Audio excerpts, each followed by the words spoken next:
যিহেতু দেওবাৰ সেই দেওবাৰ চব্জিবোৰ আহি গ'ল। এইফালে প্ৰথমতে চব্জিখিনি ধুই লৈছোঁ, ধুই পেলাই থৈ আৰু আনফালে মই গাহৰিখিনি বইল কৰি লৈছোঁ আৰু এইফালে মই মাছখিনিও ফ্ৰাই কৰি লৈছোঁ।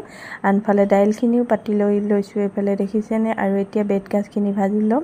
বেতগাজখিনি তেল অকণমান দি পিঁয়াজ এটা দি এনেদৰে ভাজিছোঁ। তাত কেঁচা জলকীয়া দুটা দি দিছোঁ, বেছি নালাগে। ইয়াত নিমখ দিছোঁ, হালধি এনেদৰে ভাজিম লৰাই অকণমান তেল বেছি দিব লাগে, তেতিয়া খাবলৈ ভাল হয়। আৰু এয়া বেতগাজখিনি মই এতিয়া ভাজি আছোঁ।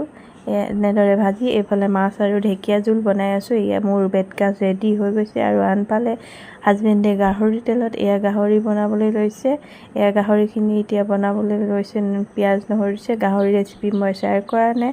আৰু আনফালে মই এতিয়া পিচিবলৈ লৈছোঁ নহৰু, আদা, চাটনি, পদিনা, এয়া নৰসিংহ, নগা ধনিয়া। এইফালে গাহৰি আৰু ঢেকীয়া ৰেডি আৰু আনফালে এয়া বেতগাজ ৰেডি। এয়া